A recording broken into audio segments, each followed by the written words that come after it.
Nanti sewaktu tampil, waktu sesuai jenis 5 sampai 10 menit. Jadi seperti yang SD, nanti kami ada kiper timernya. Kalau selesai 10 menit, itu sesuai dengan juri kemarin dulu apa itu ya.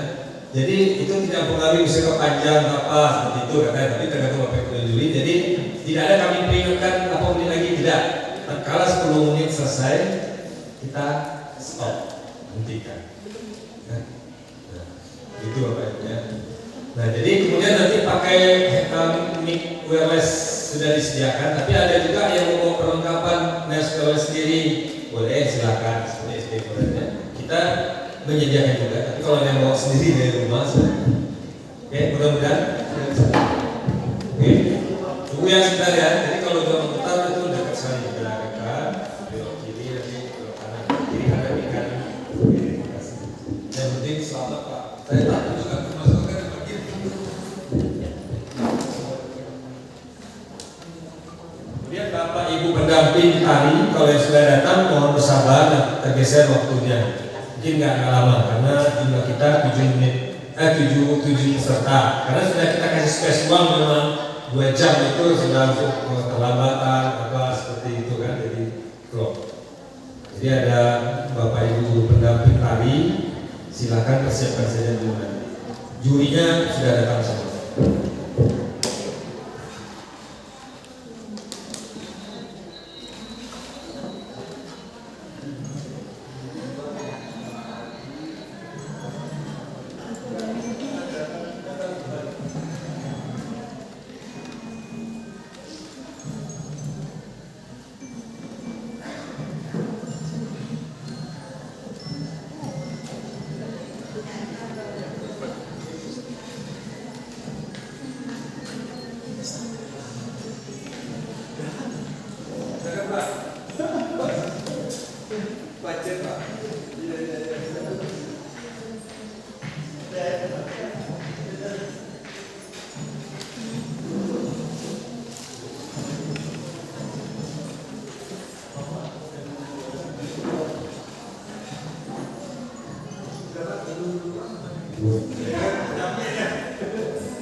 Assalamualaikum warahmatullahi wabarakatuh.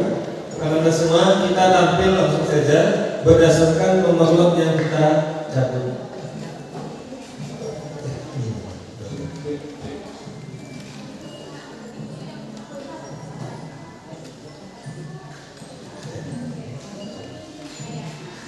Kita panggil peserta dengan nomor 01.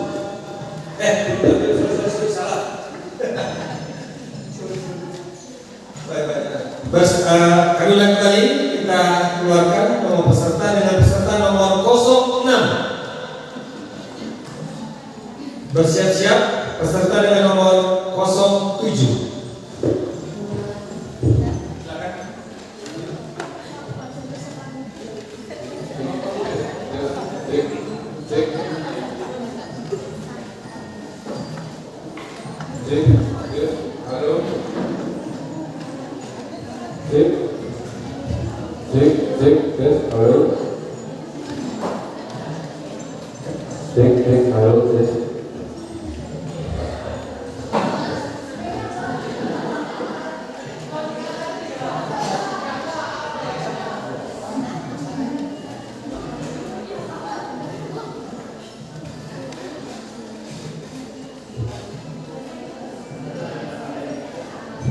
Ulang kembali, waktu kita adalah 5 sampai 10 menit ya. Ini sama seperti waktu SD, dan kalau waktu sudah 10 menit kami akan hentikan.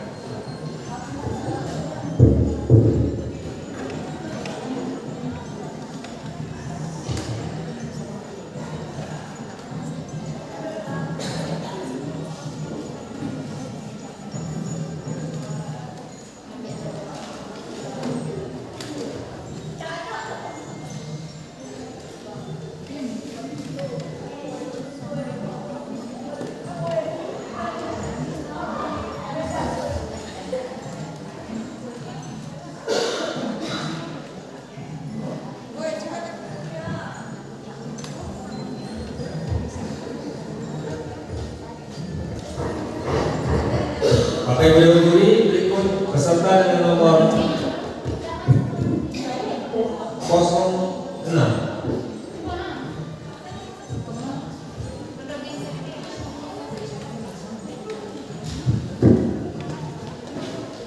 Assalamualaikum warahmatullahi wabarakatuh. Halo hadirin sekalian. Perkenalkan, nama saya adalah Muhammad Fitri Zaki dari SMP Negeri 6 Bukit Tinggi. Saya akan menceritakan sebuah kisah yang saya ambil dari sebuah buku dan ceritanya saya kembangkan sendiri. Jadi,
Anda semua, kita tampilkan peserta dengan nomor 07. Bersiap-siap.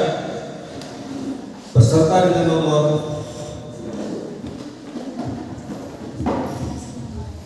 02.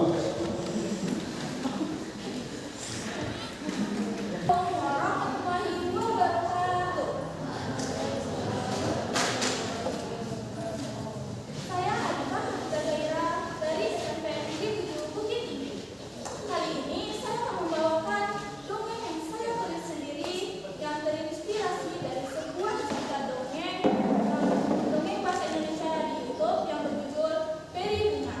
Dan cerita saya kali ini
Ya.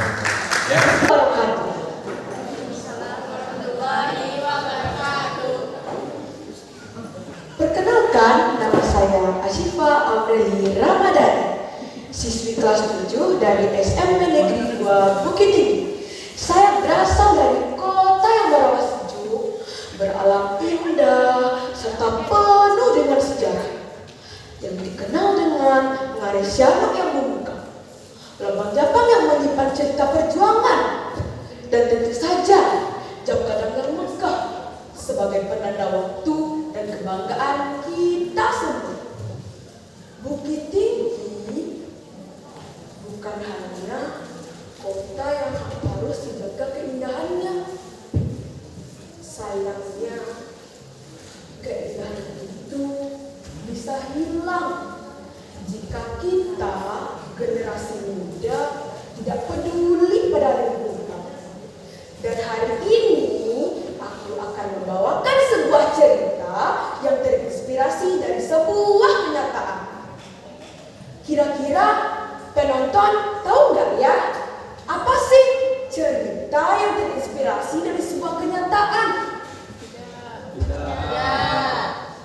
Ya, seorang remaja yang ditegur oleh sampah. Genta adalah seorang siswa SMP yang rajin beribadah, berolahraga, serta gemar belajar.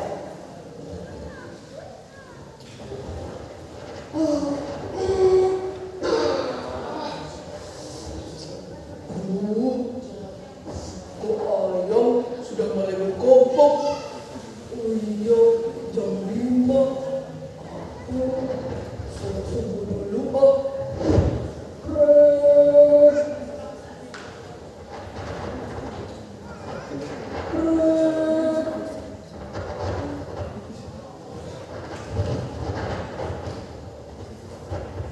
Alhamdulillah, terima kasih ya Allah karena telah menyempatkanku hidup hari ini.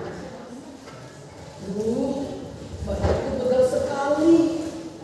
Aku jogging dulu ah ke Taman Panorama.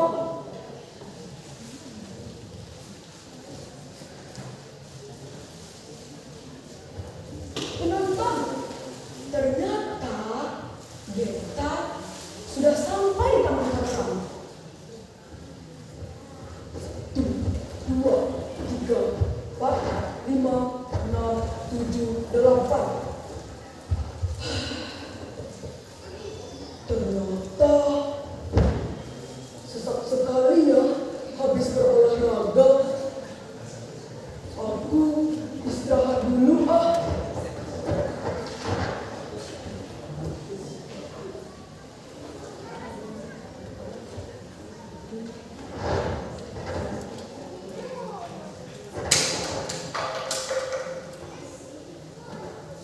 Lanjutin aja.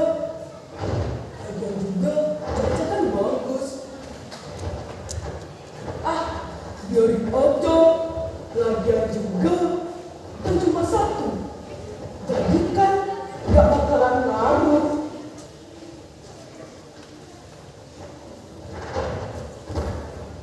Bentar, kamu buang aku lagi ya?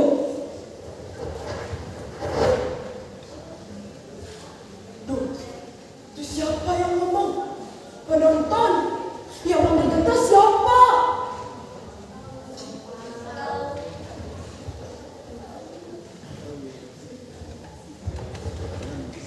Hah? Ternyata sampah juga bisa ngomong. Aku ragu deh. Ngomong sama sampah.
Memang kamu uang 1 bungkus plastik makanan, tetapi ada 1000 genta melakukan hal yang sama, menyebabkan taman panorama yang indah ini menjadi tercemar karena ulah dari manusia.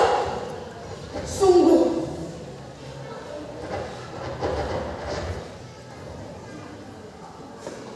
nggak terduga semuanya jadi separah ini. Aku pikir buang 1 baris doang nggak bakalan ngaruh. Ternyata jadi separah ini.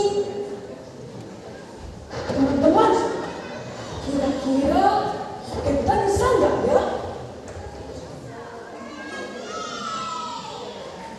Aku nggak bisa gini terus, dan aku akan mulai pada diriku sendiri, dan aku akan ajak teman-temanku juga. Tut. Assalamualaikum teman-teman. Loh, katanya mau ke taman, kok nggak jadi? Joni, tuh lihat taman panorama yang indah jadi tercemar. Nanti kalian kesini ya? Hah? Oke, jangan lupa buat alat tempurnya ya. Assalamualaikum. Tut.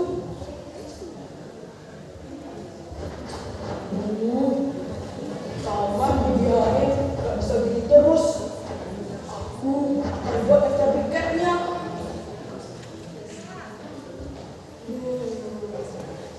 Kasian juga taman panorama yang bersih jadi tercemar.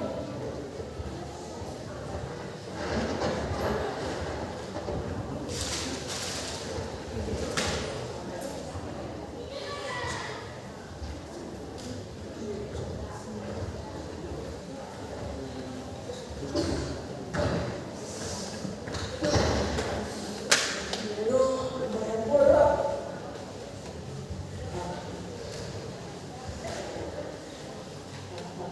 Dan setelah beberapa hari, kita pun senang. Burung mulai balik, udara mulai bersih, rumput mulai subur, dan Genta mulai lagi bermain bersama teman-teman. Teman-teman, kalian dengan begitu ya, jagalah taman kita. Jika taman bersih, hati juga bersih. Jadilah anak Indonesia yang hebat, cinta lingkungan, takwa, serta peduli pada sesama. Indonesia hebat. Saya, Asyifa Aureli Ramadhani. Wassalamualaikum warahmatullahi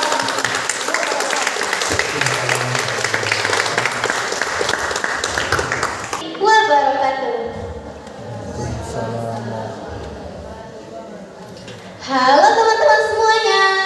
Perkenalkan, nama saya Nabila Naisila Sandi. Saya berasal dari SMP Negeri 3 Kota Bukit Tinggi. Pada kesempatan hari ini, saya akan membawakan sebuah dongeng yang berjudul Kebersamaan di Lembah Harmoni.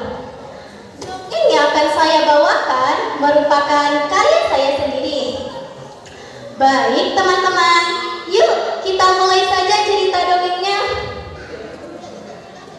Di sebuah lembah hijau yang dikelilingi perbukitan, terdapat sebuah tempat bernama Lembah Harmoni.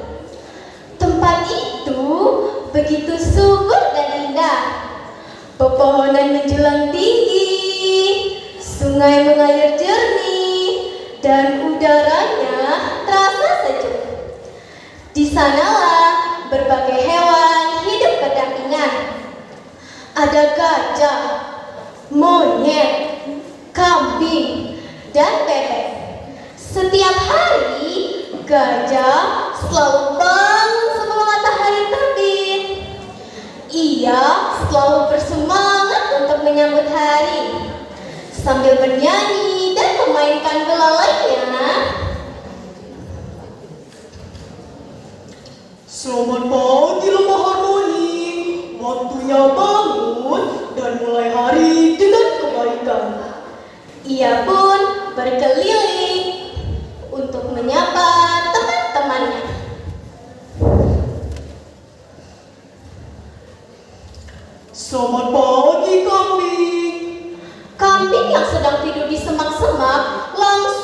kalian. Oh, ternyata kamu gajah. Rajin sekali sudah berkeliling sepagi ini. Gajah tertawa. Hitung-hitung olahraga sambil mengumpulkan buah untuk sarapan. Hehehe, kamu mau ikut? Tidak, terima kasih. Oke, baiklah. Di tengah jalan, gajah melihat monyet yang sedang tertidur pulas di atas pohon. Gajah lalu menghentakkan kakinya, membuat monyet terbangun.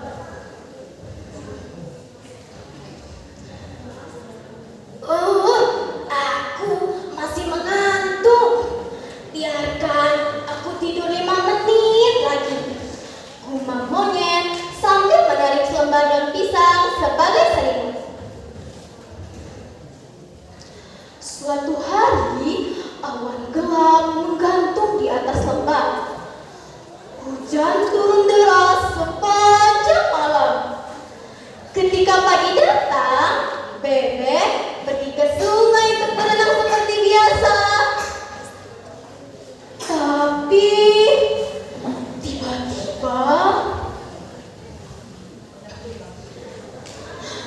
oh tidak, ya Tuhan, tolong selamatkanlah ini dari musibah. Bebek segera berlari untuk memberitahu teman-temannya.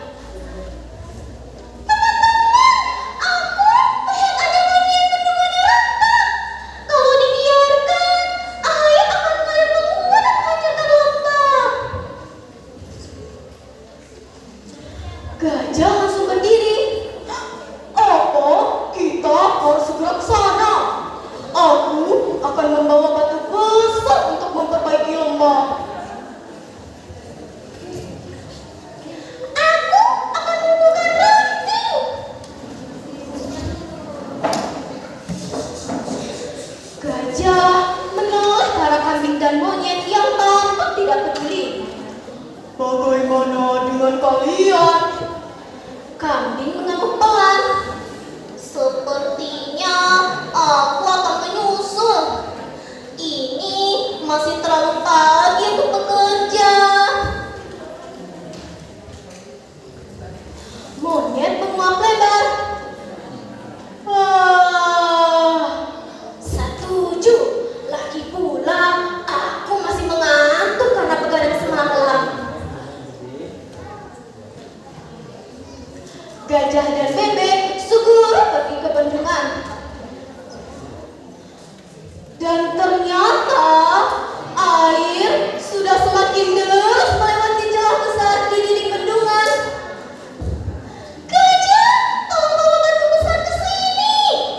Aku datang.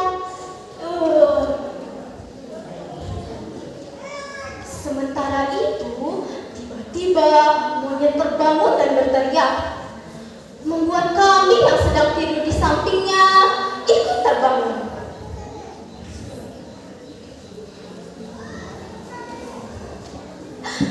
Kamu kenapa, monyet? Tanya kambing penasaran. Monyet bermimpi bahwa air besar telah menghancurkan lembah. Tanpa berpikir panjang, mereka segera pergi ke bendungan untuk membantu. Maaf teman-teman, kami terlambat, ucap monyet sambil terengah-engah. Gajah tersenyum. Syukurlah kalian datang. Kami butuh tanah liat untuk menutupi bagian yang retak. Kambing segera ke tanah liat. Sementara monyet mengikat akar pohon agar dinding bendungan semakin kuat. Mereka bekerja hingga sore hari. Meskipun lelah, mereka tampak bahagia karena ini bendungan sudah diperbaiki. Ternyata pekerjaan berat seperti ini menyenangkan jika dikerjakan bersama-sama. Iya, syukurlah kalian datang di waktu yang tepat. Aku belajar satu hal hari ini. Ternyata bermalas-malasan dan menunda-nunda pekerjaan itu tidak baik. Mulai hari ini, aku berjanji akan lebih rajin lagi. Ayo kita pulang. Sepertinya aku akan tidur cepat malam ini. Sejak hari itu, lembah harmoni terasa semakin hangat dan nyaman. Kami tak lagi bermalas-malasan. Monyet mulai tidur lebih cepat agar bisa bangun pagi. Mereka semua menjalani hari dengan penuh semangat karena mereka tahu bahwa keberlangsungan lembah bergantung pada kebersamaan dan kepedulian mereka. Nah, sekian dongeng dari Nabila. Assalamualaikum warahmatullahi wabarakatuh. Waalaikumsalam. Baik Bapak Ibu Dewan Juri, berikut kita tampilkan peserta dengan nomor 05. Bersiap-siap peserta dengan nomor 04.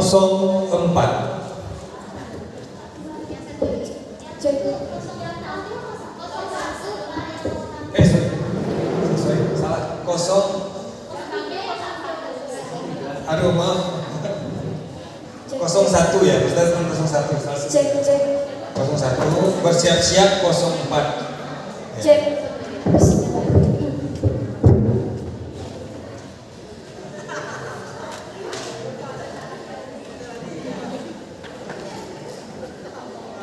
Ayo semua bangun pagi sambut mentari, olahraga pagi tubuh segar kembali.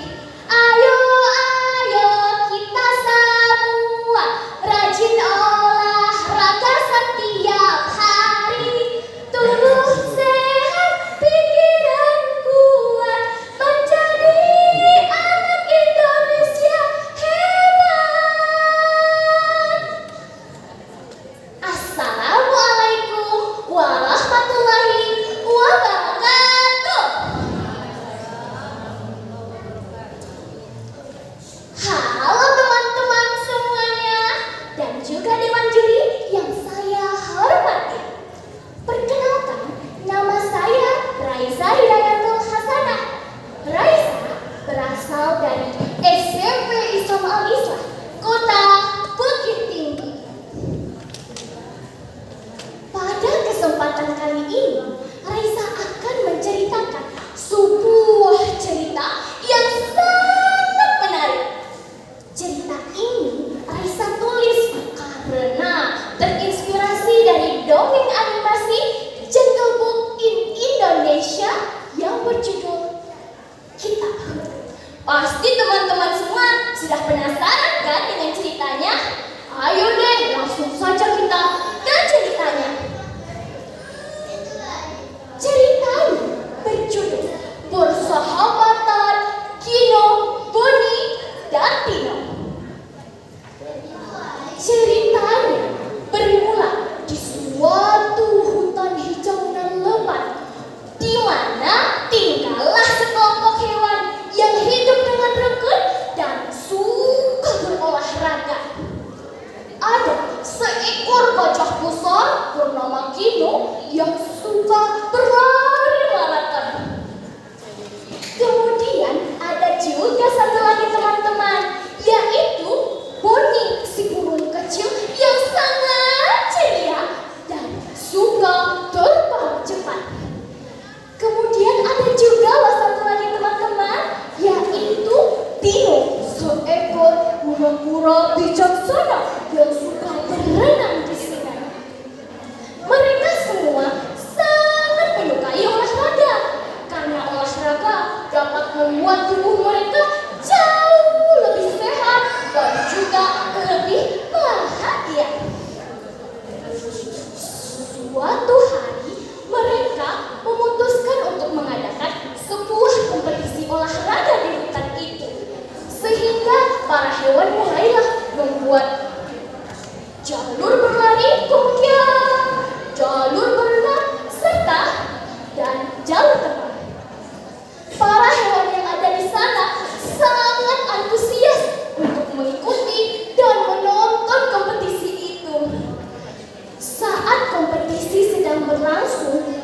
hewan berlari, terbang, dan berenang dengan bebas dan semangat. Mereka menikmati keindahan alam dan merasakan kesegaran udara di hutan itu. Saat kompetisi selesai, mereka semua merasa tubuh mereka jauh lebih sehat dan juga bahagia. Bonnie, si hewan kecil yang ceria, berkata, "Aku sangat suka sekali untuk berlari dan terbang hari ini. Olahraga membuat tubuhku jauh lebih sehat dan juga kuat." Kemudian, Kino si gajah besar juga menambahkan, Oh, benar sekali, Bonnie. Aku juga sangat suka berolahraga. Olahraga membuat tubuhku jauh lebih sehat dan juga kuat. Kita harus selalu menjaga kesehatan tubuh kita dengan cara berolahraga setiap hari. Kemudian, Tino si kura-kura bijak juga setuju dengan gagasan mereka berdua dan berkata, "Benar sekali. Aku juga sangat suka untuk berenang di sungai. Berenang di sungai membuat tubuhku jauh lebih cepat dan juga gesit." Teman-teman, keesokan harinya, ketika Kino, Bonnie, dan Tino sedang berolahraga untuk kompetisi selanjutnya, secara tiba-tiba datanglah sekelompok manusia ke hutan itu. Para manusia membawa gergaji besar dan mesin-mesinnya sangat berisik. Mereka mulailah menebang pohon besar dan mendirikan tenda-tenda besar yang membuat semua hewan yang ada di hutan merasa sangat terganggu. Bonnie si gajah kecil sangat sedih dan juga cemas. Ia terbang ke Kino dan berkata, "Dina, mengapa mereka bersangkutan kita? Kalau begini terus, kita semua bisa kehilangan tempat kita. Bagaimana ini, Kino?"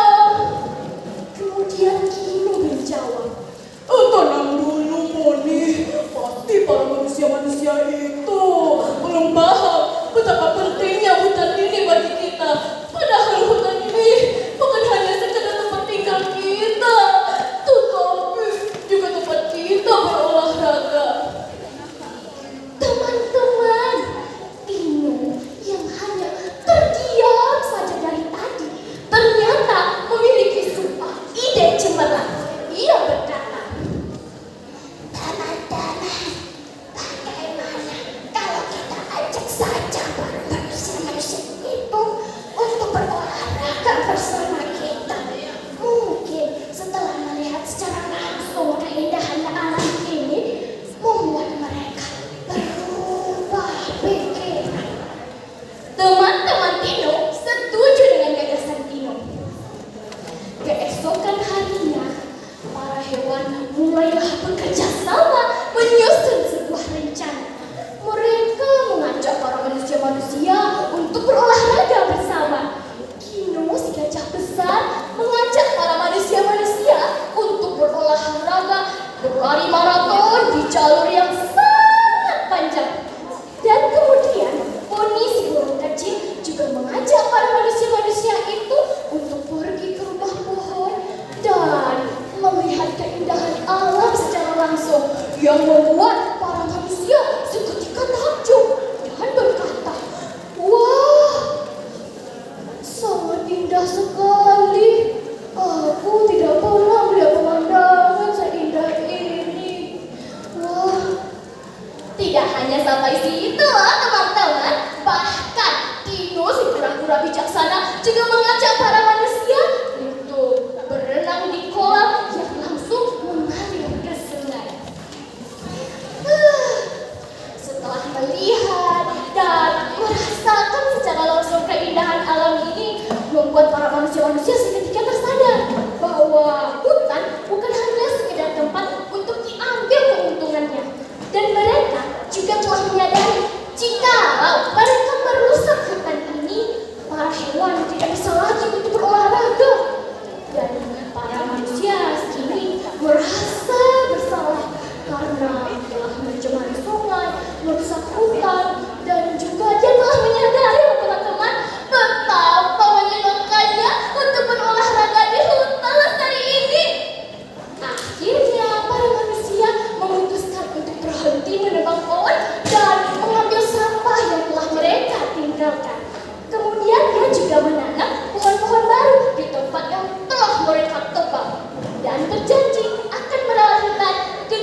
Baik, Bapak Ibu Dewan Juri.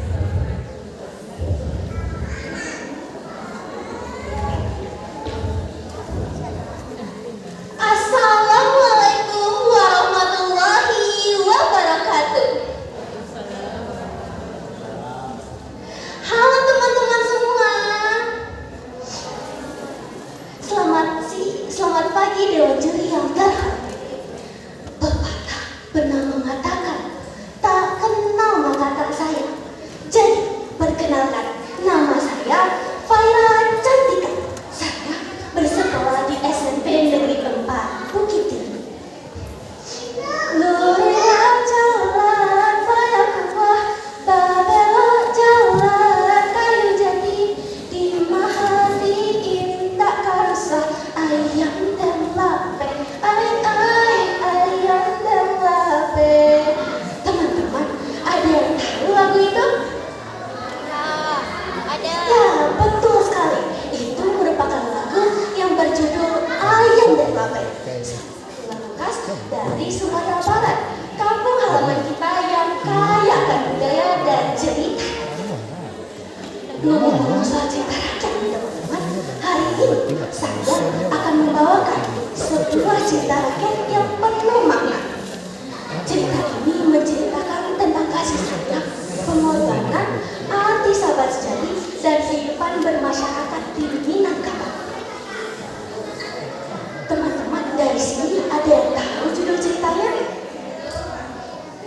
Judulnya adalah Si Pincang dan Si Panas. Penasaran sama ceritanya? Di balik bukit-bukit yang hijau membentang, terselip sebuah nagari kecil yang bernama Nagari Ketek. Di sanalah hidup dua orang anak laki-laki yang tak pernah terpisahkan. Meski langit dan bumi menciptakan mereka berbeda. Mereka adalah Raffi, anak pendiam dengan senyum hangat. Tapi langkahnya tak sempurna. Dan satu lagi adalah Fak, anak pintar, cerdas, cekatan, dan selalu aktif. Tak kata orang.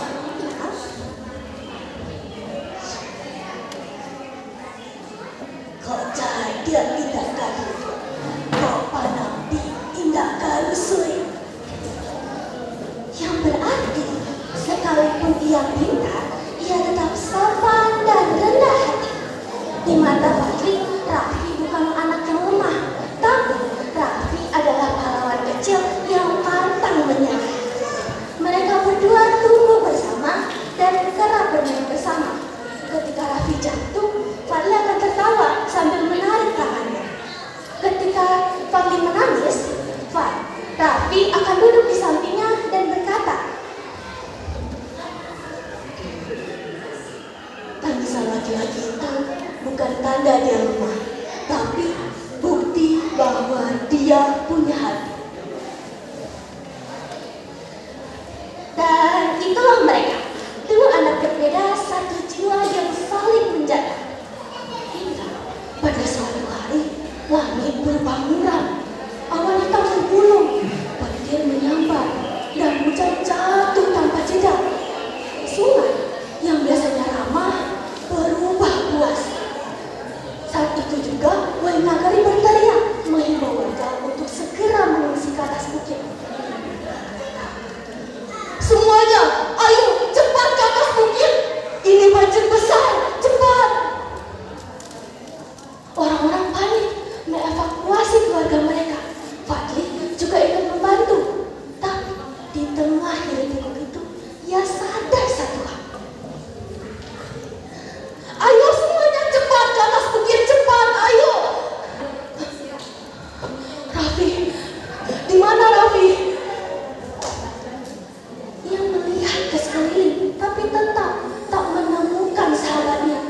Saat itulah dia tersadar bahwa sahabatnya masih berada di rumah. Ia hendak berlari ke rumah Raffi, tapi tiba-tiba seorang warga menghalangi lengannya.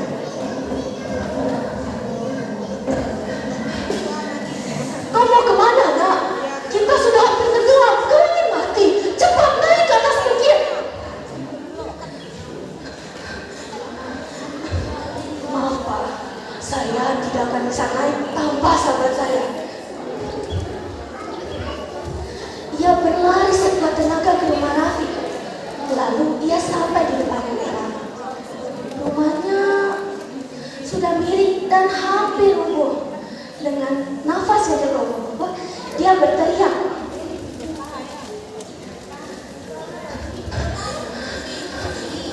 "Raffi, Raffi, kau di mana, Raffi? Raffi, jawab aku! Raffi, kamu di mana?" Dari dalam rumah terdengar suara lirih.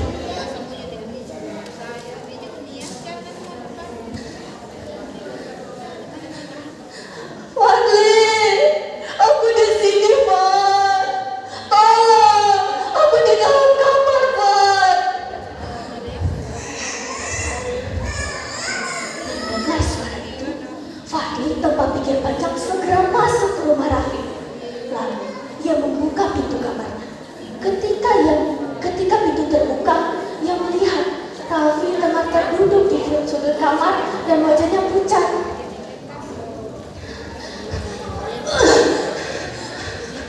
"Raffi, cepat Raf, pegang tanganku. Ayo kita segera mengungsi ke atas bukit, Raf."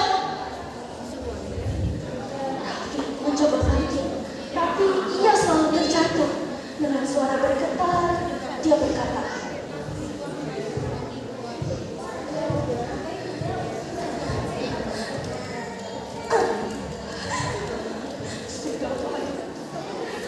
"Tinggalkan saja aku.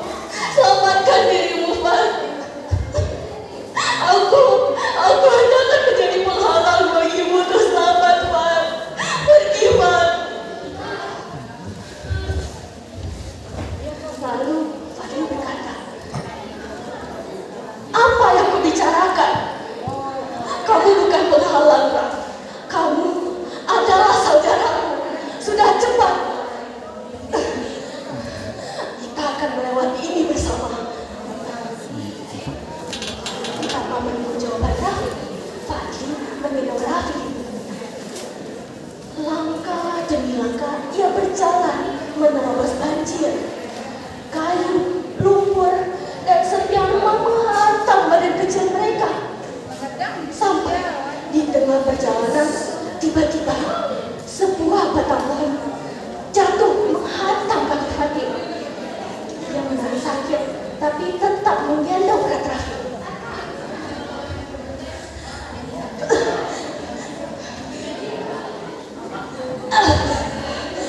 "Kau tidak apa-apa, Raffi.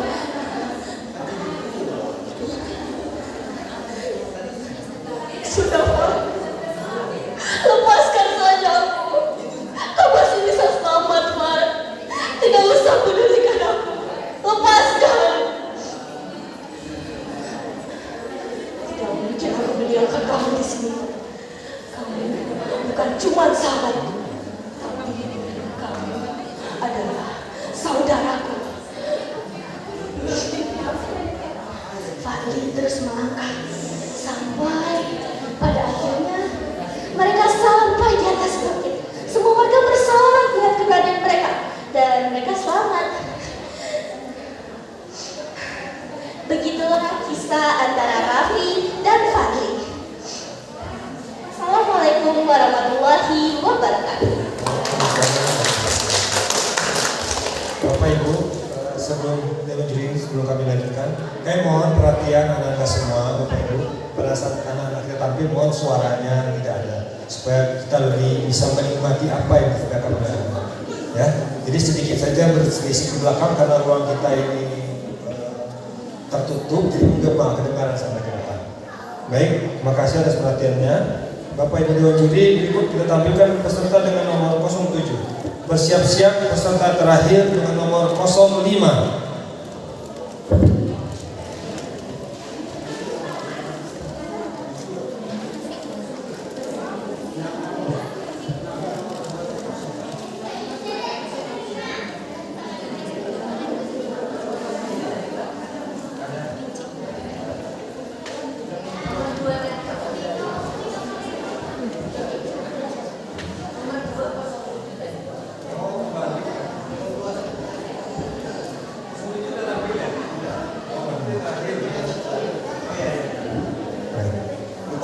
mohon maaf sudah dikeluarkan tadi sudah tampil.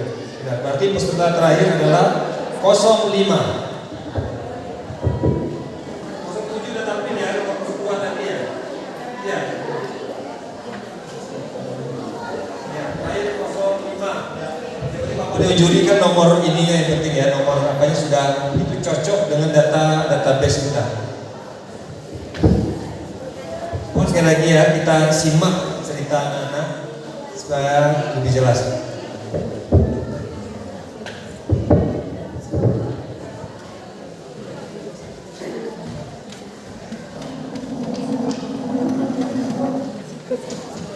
Siap-siap selesai ini penampilan tari langsung nanti ambil lot sambil Bapak Ibu Dewan Juri bersidang nanti ya, kita langsung untuk peserta tari mengambil nomor pesertanya. Tolong guru pendamping dikasih tahu yang ada di sini, pendamping mendongeng, sampaikan dengan pendamping cabang penari. Silakan peserta 05 terakhir.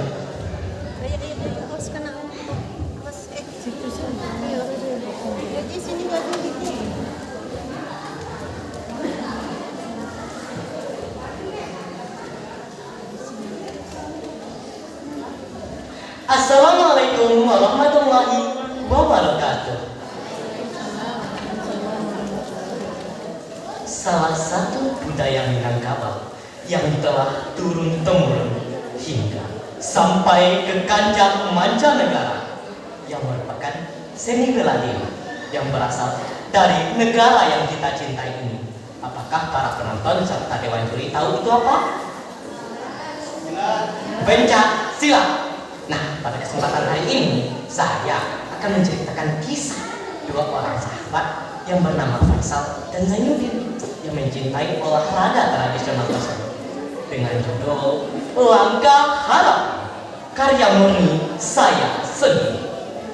Saya, Vito Marcelo Cavani dari SMP Negeri 4 Bukit Tinggi akan menceritakannya. Suatu hari Faisal melihat Zainuddin yang bermain tergopoh-gopoh ke arahnya. Faisal, aku punya berita yang mengejutkan.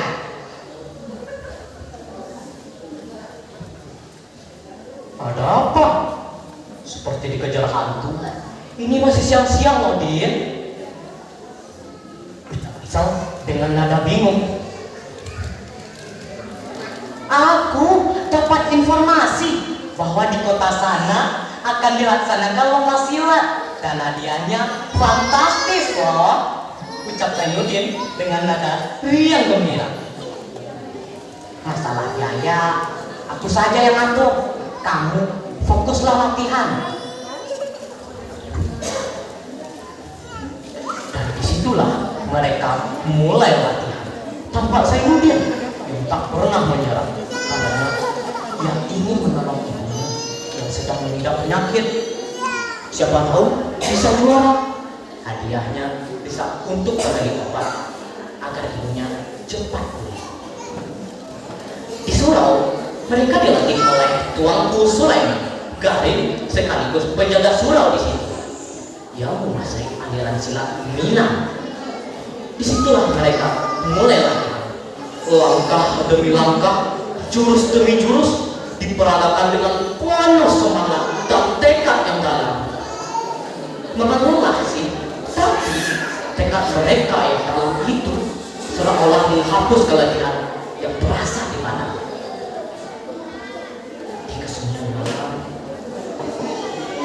Ibu Faisal melihat anaknya yang sedang bertahajud.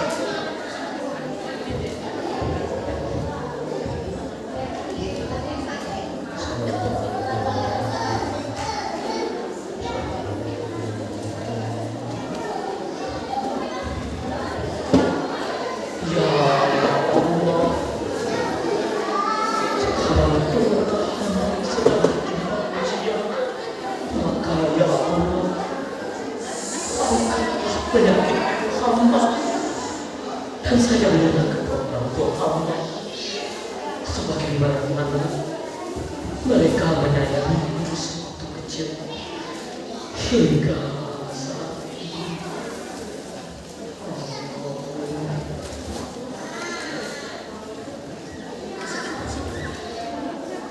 Kemudian Ibu Faisal mengajak anaknya untuk berbicara sejenak.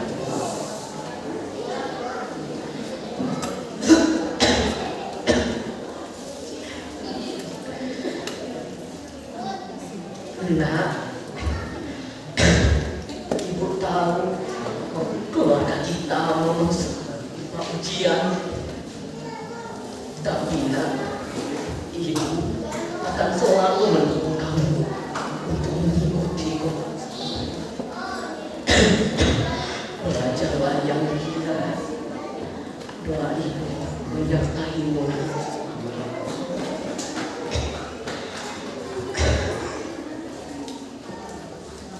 Keesokan harinya, Faisal pun mempersiapkan segala sesuatunya yang diperlukan untuk mengikuti lomba di kota. Sesampainya di tempat perlombaan, Faisal terkejut melihat betapa banyak peserta yang datang dari berbagai daerah. Ada yang sedang pemanasan, membawa bendera perguruan, ada juga dampingi pelatih khusus. Hati Faisal berdegup kencang. Tapi ia pun mencoba untuk menenangkan dirinya sambil menggenggam kenang kecil pemberian ibunya. Ini semua untuk ayah, untuk ibu, untuk desa. Di bawah giliran nomor Faisal dan Zainuddin yang tampil dengan langkah mantap. Mereka pun mulai memperagakan gerakan silat mereka.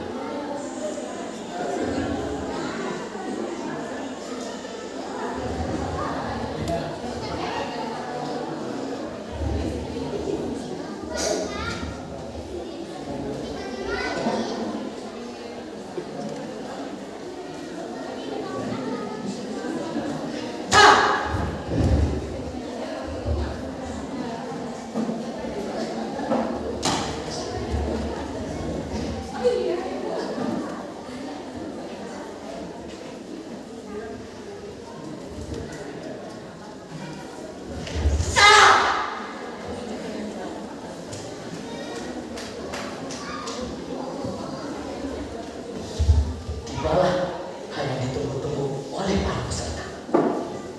Maka Bapak Dewan Juri atau Bapak Dewan Juri serta penonton tahu apakah itu? Ya, betul. Pengumuman juara.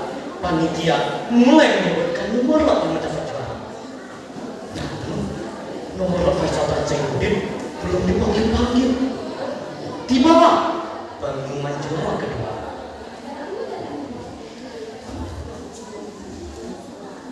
Juara kedua jatuh kepada nomor lot 13. Subhanallah, Faisal pun langsung sujud syukur. Ia pun bergegas-gegas ke tengah lapangan.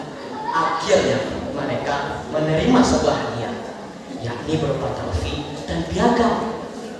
Di tangan Faisal ada amplop kecil yang berisi uang tunai. Faisal pun gegas ke angkutan yang akan membawanya kembali ke desa. Sesampainya di desa, Faisal pun bergegas-gegas ke tengah halaman rumah, lalu berteriak, "Ma, Ma, aku menang, Ma, aku bawa uang berkantung, Ma." Ibu yang sedang tidur terbangun dan terkejut oleh kedatangan Faisal. Ia pun mempersilahkan Sal dan Zainuddin masuk terlebih dahulu. Tampak Zainuddin yang berdiri tersenyum puas, air mata mengalir ke kedua pipinya. Namun keinginan itu pecah oleh pernyataan seorang.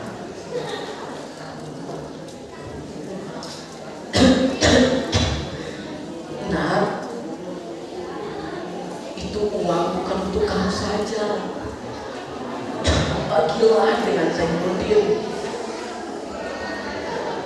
Namun Sainuddin menjawab, "Nak, uang itu memang untuk emak karena emak lebih membutuhkan." Faisal pun berdiri lalu memeluk sahabatnya itu, melayani dua saudara yang tidak bisa dipisahkan. Sebelum saya mengakhiri, izinkan saya menutup dengan catatan. Kain songket bakilek-kilek dibawa pai barale, bukan carito ambo dan singke, tapi kaki ambo dan nama manggarete. Latihan terima kasih Bapak Ibu Dewan Juri penonton. Assalamualaikum warahmatullahi wabarakatuh. Oke, baik, kita beri tepuk tangan kepada kedua peserta kita. Baik Bapak Ibu, setelah berakhir kita nantikan rapat dari Dewan Juri. Silakan peserta tari yang belum mengambil lot, yaitu peserta dengan nomor 03